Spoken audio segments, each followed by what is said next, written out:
Hello mga kabibig! Welcome back sa ating bagong YouTube channel. Ito ang pinakamaingay ng YouTuber sa balat ng YouTube. Ako si Kabibig, maglabag-labag na tayo with evidence. Malapit na ang Pasko. Merry Christmas! Namamasko po. Share lang the blessing. So ito na kabibig ha. Aside na magbigay kayo ng pamasko sa akin, blunder case ni Bibi Sara. Basura na. Wala talaga. As in, wala. Sabi ni Atty. Rowena Guanzon, talagang si VP Sara ay isa sa mga impeachable official. Pwede siya magkasuhan ng plunder case kung ma-impeach siya or matapos ang hiyang termino. Ang problema, dapat talaga sana una ma-impeach si VP Sara tapos kasuhan ng plunder case. Pero ang ginawa nila ngayon, kinasuhan ng plunder case, tapos hingi sila ng permiso kay BP Sara na mabuksan ang kanyang bank account. Wala. So it means, wala silang solidong ebidensya sa plunder case ni BP Sara. Kaya binasag ang trip ni Father Flaviano, ni Atty. Rowena Guanzon. Yung trip nila na sobrang daming papeles.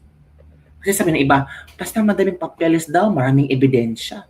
Ay, talaga ba? Yun na ba ang ebidensyang pinaghahawakan nila? Naghanap na sila ng paraan, no? Pero yung flood control projects, wala man lang nagsumite o nagkaso ng plunder case sa mga kongresista. Di ba?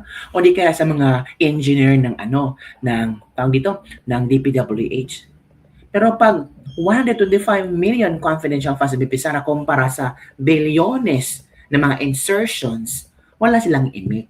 Kabibig? So ito kabibig ang ito ang sabi ni Atty. Rowena Guanzon kabibig. Grabe sa Atty. Rowena Guanzon, no? Ang tapang. Sabi niya dito, hindi plunder ang unliquidated confidential funds. Kahit si De Lima, dating DOJ Secretary, may unliquidated confidential funds. Oh, bakit hindi napasakahan ng plunder case si De Lima, di ba? Nilinaw ni dating Comelec Commissioner Rowena Guanzon na hindi siya tutol sa paghain ng kaso laban kay VP Sara. Ngunit, iginiit na dapat isama si Pangulong Bongbong Marcos kung ang batayan ay paggamit at liquidation ng confidential funds. Ayon kay Guanzon, kung COA report lamang ang basihan, malinaw umanong may unmodified opinion na ang Commission on Audit at ang issue ay isang auditing matter, hindi agad plunder. Giniit niya, hindi automatikong pagnanakaw ang unliquidated confidential funds. Dahil kung may pagkamali sa liquidation, COA ang mag-uutos ng pagpasauli alinsunod sa mga patakaran nito. Ibinahagi rin ni Guanzon na maraming opisyal mula DOJ hanggang DND ang nagkaroon ng unliquidated confidential funds at hindi raw ito naiiba sa ibang administrasyon. Sabi ni Atty. Rowena Guanzon, I really feel for her, at kinokonsidera ko siyang kaibigan. Kahit si Secretary De Lima, noong nasa DOJ siya, may unliquidated confidential funds. Sigurado ako, meron din yan sa DND. Ay, marami pala. Tingnan nyo, lahat naman sila may unliquidated confidential funds. Dagdag pa niya, hindi siya pabor sa impeachment dahil sa kawalan umano ng due process at ibinunyag na may nalalaman siyang umanong pamibigay ng pabuya upang makalikom ng pirma. Kung fair ang laban, i-file nyo rin si BPM. Sabi ni Atty. Rowena Guanzon. So, ito yung video ni Atty. Rowena Guanzon. Hanapin natin. Yung kanyang pag-explain hinggil dito. Makinig tayo kabibig ha. Let's watch them. I think may maraking, hanapin ko muna kabibig ha. Si Atty. Rowena Guanzon. Ito na. Sige na, share ko na. Ito na. Ako naman, you can file. Hindi ko sinasabing wag nyo siyang filean. Ang point ko doon is filean nyo rin si BBM. Diba? To be fair. Tama. Hindi po ako nagde-defend kay VP Sara doon sa first impeachment case na sinabi ko, hindi yan pwede. There's no due process and kung COA lang din na report ang inyong basihan, sinabi na ng COA eh. Yes. What do you call this? Yung No Oo, wrongdoing. may unmodified opinion na sila dun eh. At saka ang point ko dun, hindi po yun plunder pag hindi mo na-liquidate ang confidential fund. Kasi I'm so sorry na lumabas na lahat ito. I'm so sorry because I really feel for her, you know, and I considered her my friend. Hmm. Even Secretary De Lima, when she was in DOJ, had unliquidated confidential funds. I'm sure meron dyan sa DND, sige bo, tingnan nyo. Lahat naman yan sila may unliquidated confidential funds. It doesn't, especially Bongbong, ha? Billions, biro mo yun, billions. Pero tama yung pag-liquidate niya kasi, kaya hindi makita ng butas. So ang ano ko lang doon is, it's an auditing matter na kung mali yung ano niya, yung hindi tama yung pag-liquidate niya, ipapasoli sa kanya ng COA. Yan po ang yun COA pala. rules and practice dyan. Kaya hindi mo po masabi na Hindi pala pag unliquidated, filean mo agad ang plunder kasi hindi pala yun. Ipapasauli ng COA kung unliquidated. Hindi yung mag-file ka ng plunder case. So mali-mali pala ang interpretasyon ni na father. Ina Magno, halak ka Magno father, nahubaran tuloy kayo na wala kayong alam sa mga ginagawa niyo. Mas lalong makikita ng mga tao na politika talaga ang nasa likod ng inyong pag-file ng plunder case laban kay BP Sara. At talagang gigil na kayo kay BP Sara. ay, ninakaw niya yun. Kasi confidential fund niya yun eh. Sinasabi niya, she used it for that purpose. Mhm. Di ba? Yung sinasabi ng COA, hindi tama yung pag-liquidate. Di ba? And then eventually, unmodified opinion. So, paano mo ninakaw kung confidential fund? Correct. Alam mo, hindi ko, baka magkaiba lang talaga. Sorry ha, kasi nag-commissioner ako sa COA eh. Hindi ko naman sinasabi, mas magaling ako sa inyo, Father. Father. Kayong Father na, Meron na naman sila, ma'am, na 600. Hindi ko po sinasabi na mas magaling ako sa inyo. Sinasabi ko lang po, naging commissioner ako ng COA. Kung ganun ang issue, ganun ang treatment ko. Kaya hindi ako pabor nun sa impeachment na una kasi alam ko rin na namigay si Romualdez noon ng mga pabuya sa kanila. Yeah. Either projects or cash or what. Kasi alam ko, dahil may mga friends ako doon na ayaw pumirma, nagsi-absent na lang nung pinatawag sila. Oh. Ako naman, So, totoo. Ay, nako. There you go, ha. Sinabi ni Antonio Rowena Godson, may alam siya na may mga friends siya na nag-absent talaga. Kasi ayaw pumirma sa impeachment kay si BP Sara. Ayaw nilang makakuha ng pera galing kay Romualdez para lang magpirma, para ma-impeach si BP Sara. So, totoo. Ito ha, sabi ni Congressman A. Bryce, ito kabibing ha, pakinggan natin. Ito.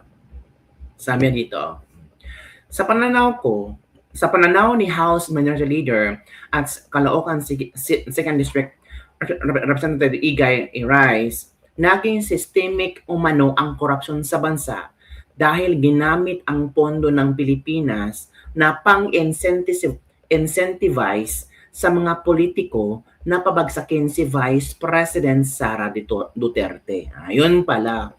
Anya, doon nagsimula ang pagkonsinte sa ganoong sistema dahil halos lahat na nagkaroon ng programang questionable pati na ang paglaganap ng patronage politics. There you go. So, totoo na talagang pera-pera lang ang pagpirma sa impeachment case ni BP Sara. Binyo, totoo ba yung sinabi ng kabibi? Sige, hanapin natin ha.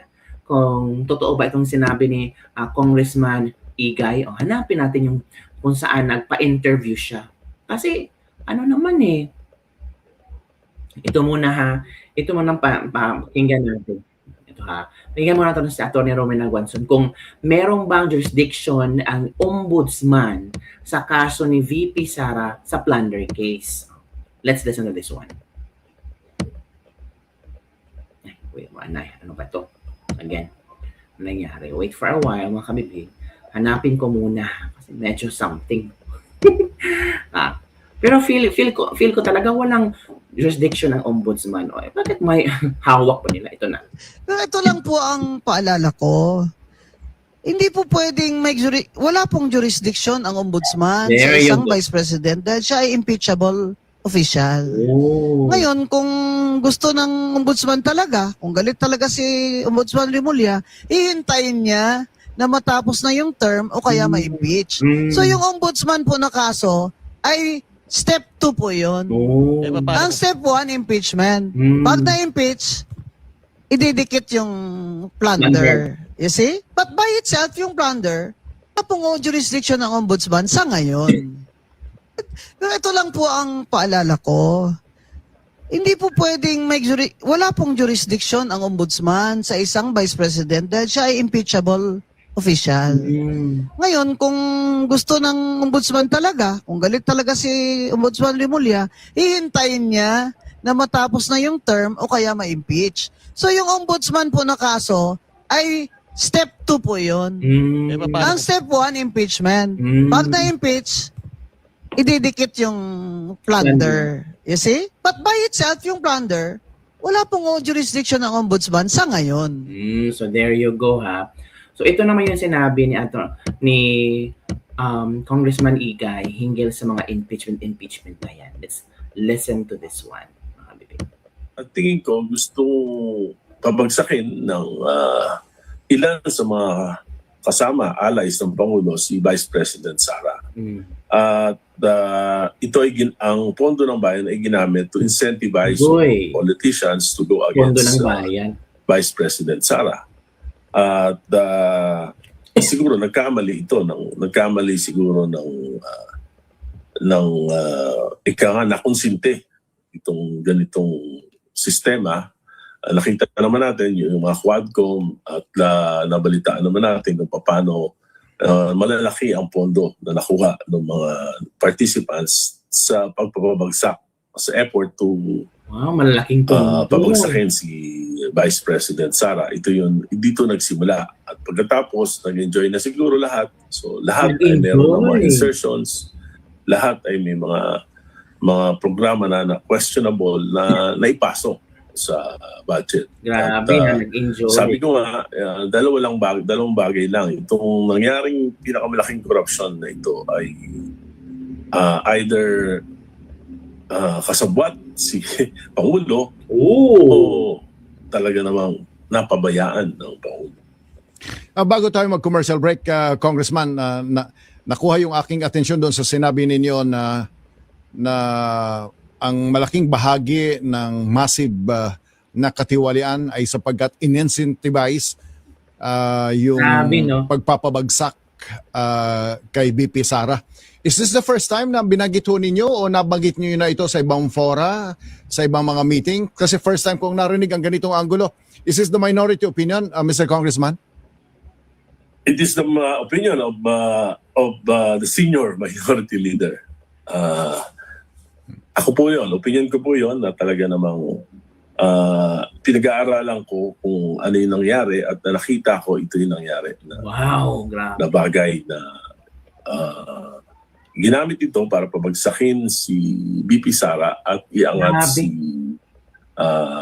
Speaker Martin Romualdez for that 2028 presidential elections. Ooh. Pero nag-boomerang. Nakita naman Boomerang natin. talaga. Isa pa, nagamit din ito yung pondo for 3 years for the 2025 national and local elections. Nakita naman natin kung paano ginamit yung mga AKAP, yung mga AIX, yung mga tubad para sa Grabe. elections. Tapos BP Sara, pangkasuhan ng plano. Patronage politics ng mga Grabe. congressman. Pinakamalalaking pondo. Ako, I've been in Congress for, this is my 5th term. So, hindi naman nagkakaganyan. Ganyang kalalaki yung pondo na nagamit. Kaya, ang sama, pati yung sistema sa electorate, laging umaasa na lang sa ayuda.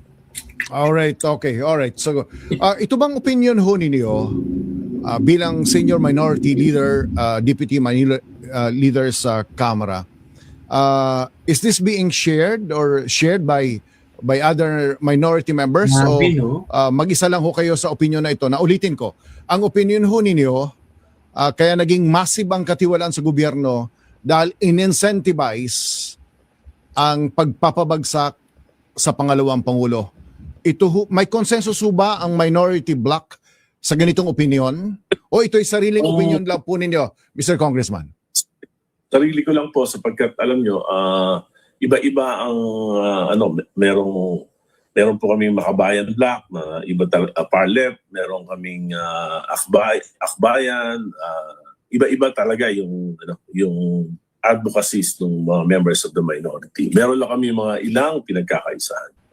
Alright, babalikan natin si Congressman So, yun kabibig, yun ang opinion ni Congressman Igay kung saan sinabi niya na nagamit ang pera ng taong bayan para pabagsakin si BP Sara. Yun lang po kabibig ang ating Buddhist Lebak-Lebak for today. Don't forget to like, subscribe, and share this video. Malapit na ang Christmas. Share your blessings. O yan o.